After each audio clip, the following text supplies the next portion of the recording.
The Pharisees are a little annoying, aren't they? They have a very strong sense of etiquette and a strong sense of formality. This, of course, stems from the law. Some of us, maybe the devotees of Emily Post, are a little more into etiquette than others. I, for one, am very Pharisaic when it comes down to the dinner table. Well, I offer this story about social norms in my life. At one point, I had prepared a 5-course meal for my friends. It took hours to make. Invited about 8 guests over.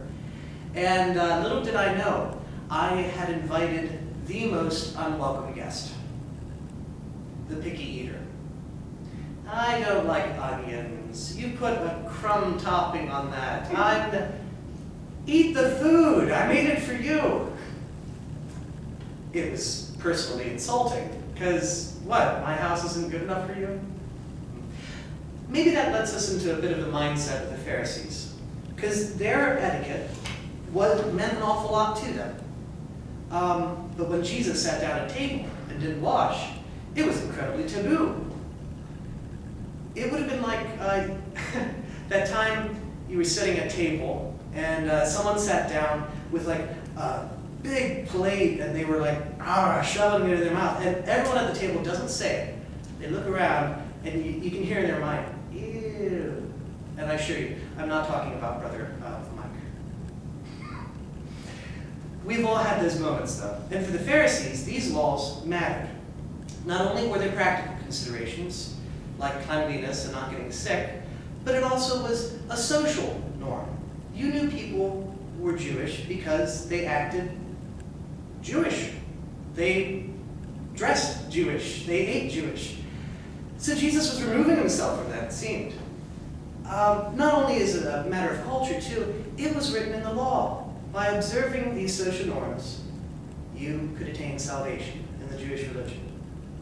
So by Jesus not doing this, it's a statement.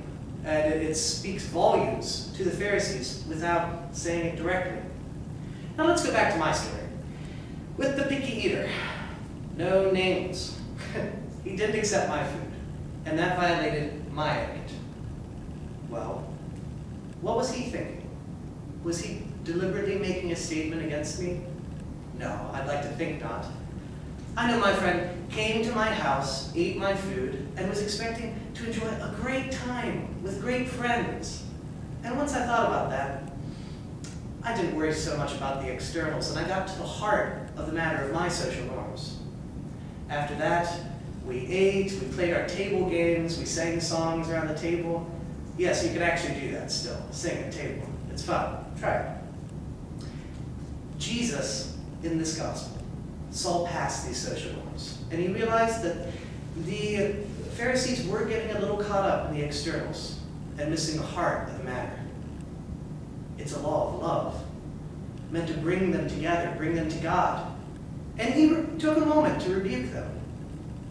He needed to jolt their false beliefs in the externals and root them in love, the love of Yahweh. I had to rebuke myself. I had to take a step back from my dinner party and say, why am I really doing this? To worry about all this etiquette, or to really love my friends? I don't think we want to be bogged down by pointless procedures. I hope you aren't. But ask yourself, is there anything you're doing in your life that's unnecessary, that separates you from the ones you love? That separates you from the one you should love?